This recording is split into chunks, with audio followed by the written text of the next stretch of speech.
Good evening, Bahamas. You're tuned in to NB12 Weekend, broadcasting from Cable 12 Studios on Robinson Road. Coming up tonight in news, the former Deputy Prime Minister hits out at his successor. We'll tell you why.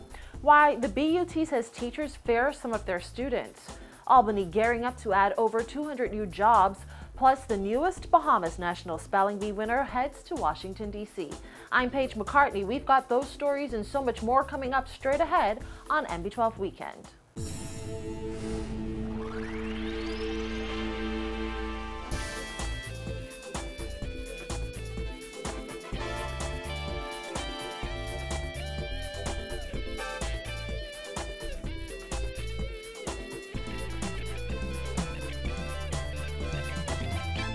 Thanks for tuning in. Former Deputy Prime Minister Brent Symonette is taking Philip Brave Davis to task over comments he made regarding salary increases for parliamentarians. Deputy Prime Minister Davis recently told NB12 that a salary increase for parliamentarians could stop MPs from doing things that are not right. However, Symonette says that's just not true. Dana Smith reports.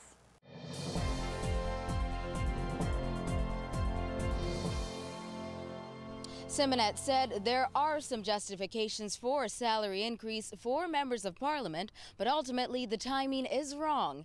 And responding to the current Deputy Prime Minister's remark that a salary increase could remove temptation, Symonette branded that comment totally wrong. I think the Deputy Prime Minister's comments were unfortunate. Those who have a propensity to steal will steal. So if you pay that person more money, that does not mean he is not going to steal. So I think his comments were unfounded.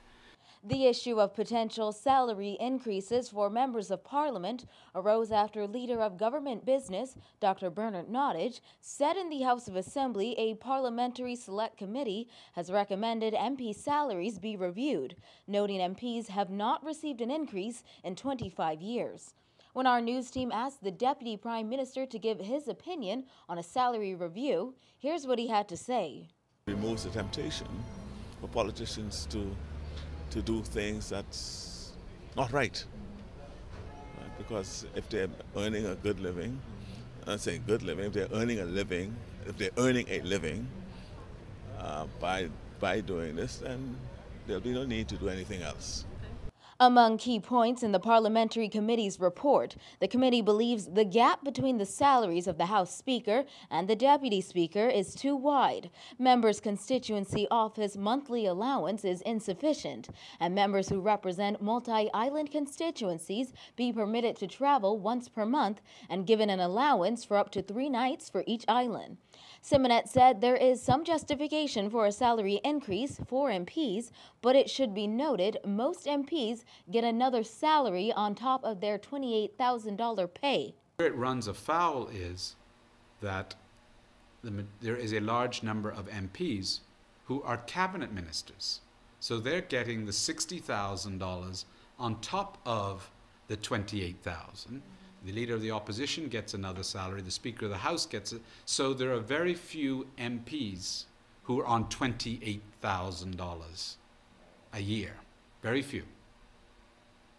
But Symonette did note the amount of time that has passed since MPs last received a salary increase, and he said a lot of civil servants do have annual salary increases. But he said the timing for an increase for members of parliament is wrong. He said a better way to approach the situation would be to assign a permanent, independent body to look at MP salaries and offer an impartial recommendation. Symonette's recommendation is in line with a suggestion in the committee's report, which said MP salaries should be reviewed on the same principle as it pertains to judges and other judicial officers, every 3 years by an independent body. I was in Parliament when it was last increased. I think it was 1988, 1989. And the FNN objected to it then. As a matter of fact, I think we all agreed to give our increases away to charity because we couldn't refund it back because it went into our salaries. I think the timing of this increase is wrong. You have persons who are unemployed, persons who have not been regularized. I think the Ministry of Works had that issue. These people should be dealt with first. But I will say on the other side, it is difficult dealing with MP salaries because you are the political party of the day, and it will always be wrong, whoever the So possibly the better way to approach it would have been like judges' salaries or permanent pensionable, where there is an independent body that looks at it. I think a judge's is every 3 years and recommends a salary increase. But when it comes to how salary increases could affect MPs' behavior, as was suggested by the current Deputy Prime Minister, Symonette said Davis's comments were nonsensical. Reporting for NB12 Weekend, I'm Dana Smith. While opposition leader Dr. Hubert Minnis is also responding to the Deputy Prime Minister's temptation remark, Minnis said although he shared similar views, he no longer does, and he totally disagrees with Davis's comments. Point was a strong believer that if you paid people more money, then you'd get better performance and honesty. I don't believe that anymore. I think what we need is we need proper anti-corruption laws and Freedom of Information Act. But increasing a man's salary that does not necessarily make him honest. If he's dishonest, regardless you pay him $1 million a year, he's dishonest. You're not going to change that. And if individual enter politics because of different reasons, that's not going to change. Minnis said what ultimately can stop MPs from doing things that are not right, as was said by Davis, are comprehensive laws aimed at stopping corruption and, more importantly, the enforcement of those laws. Therefore, you must have the proper laws in place and enforce the proper laws so that if necessary, you deal with it appropriately. You set examples. But we must have a country going forward. We must have laws that are enforced. We cannot continue Parliament pass after law and don't enforce the laws. In other news tonight, there's mounting anxiety in the classroom as teachers are reportedly afraid of some of their students. That's according to the president of the Bahamas Union of Teachers, Belinda Wilson. She said growing violence among students is spilling over into the classroom, and while it's not at the point of hysteria, it is cause for concern.